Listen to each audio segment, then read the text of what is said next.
یہ کہانی ہے آدم علیہ السلام کی۔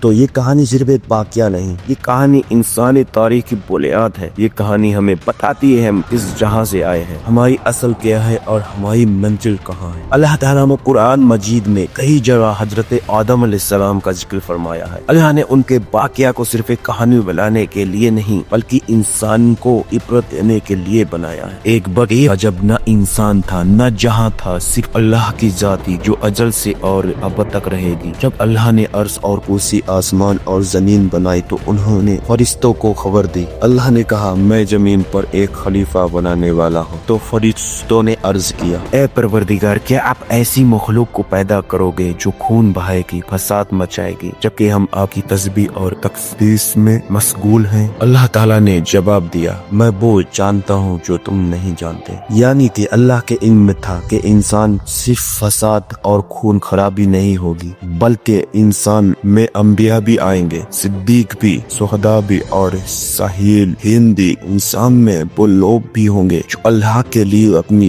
جان قربان کریں گے، جو عبادت اور تقوی میں آگے بڑھ جائیں گے۔ اللہ نے حضرت آدم علیہ السلام کو بنانے کے لیے زمین کی مٹی اکٹھی کی۔ قرآن اور حدیث سے معلوم ہوتا ہے کہ اللہ نے مختلف جگہوں کی مٹی اکٹھی کی، سفید، کالی، لال، پیلی، اس لیے انسان کے رنگ مختلف ہوتے ہیں۔ اللہ نے مٹی کو پانی سے ملایا، اسے لیپ کر ایک صورت بنائی، پھر اسے خشک ہونے دیا، پھر خود اللہ نے اس میں روح پھونکی، اور جیسے ہی روح پاؤں سے لے کر سر تک پہنچتی گئی، آدم علیہ السلام زندہ ہو گئے۔ ان کی آنکھیں کھل گئی، دل دھک دھک کرنے لگا، زبان چلنے لگی۔ پہلا کلمہ جو ان کے ہونٹ پر آیا وہ تھا الحمدللہ۔ اللہ نے فرشتوں سے فرمایا دیکھ، میرے بندے نے سب سے پہلے میرا شکر ادا کیا۔ اللہ نے فرمایا میں نے آدم کو بنایا، اب تم سب اس کو سجدہ کرو۔ یہ سجدہ عبادت کا نہیں تھا، عزت اور ادب کا تھا۔ جب سب فرشتوں نے سجدہ کر دیا لیکن ایک تھا جو سجدہ نہ کر سکا، ابلیس اصل میں جن تھا لیکن اپنی عبادت کی وجہ سے فرشتوں کے درمیان رہنے کی اجازت پا گیا۔ جب اللہ نے حکم آیا تو اس نے گھمنڈ کیا اور بولا میں اس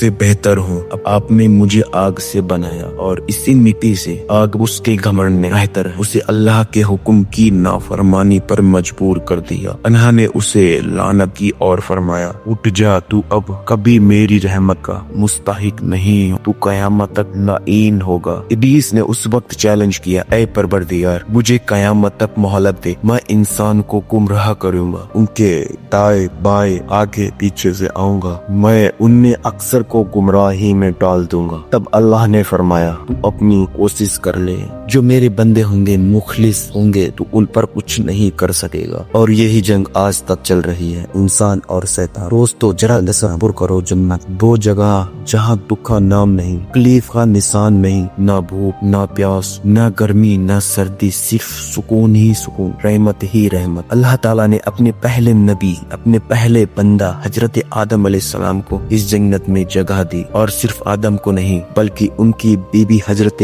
حوا علیہ السلام کو بھی اللہ تعالیٰ نے ان دونوں کو جنت کے اندر بسایا۔ اور کیا حکم دیا آدم اور حوا کو، تم دو میں جنت میں چین سے رہو، جو چاہو کھاؤ، جو چاہو پیو، جو چاہو مانگو، سب تمہارے لیے ہے، صرف ایک درخت کے قریب بھی مت جانا۔ دوستو دیکھو، صرف ایک دیکھا آپ نے، صرف ایک درخت کا امتحان تھا، باقی جنت کے سب درخت، سب نعمت حلال تھی۔ لیکن دوستو کہانی یہیں سے گرم ہوتی ہے، کیونکہ شیطان نے ابھی تک اپنے زخم سے پریشان تھا، سجدہ نہ کرنے کی وجہ سے اللہ کی لعنت اس پر تھی، اس کا گھمنڈ اس کے لیے تباہی بن گیا۔ اس نے ٹھان لیا میں انسان کو چین سے رہنے نہیں دوں گا۔ شیطان آیا اور سوچو اس نے کس اسٹائل میں بات کی ہوگی۔ کوئی عام دشمن ہوتا تو سیدھا بولتا چلو غلطی کرو، لیکن شیطان مکار ہے، چلاک ہے۔ قرآن میں اللہ فرماتا ہے شیطان نے ان کے دلوں میں وسوسہ ڈالا، اس نے کہا اے آدم حوا، کیا تم جانتے ہو اللہ نے تمہیں اس درخت سے قریب کیوں منع کیا؟ کیونکہ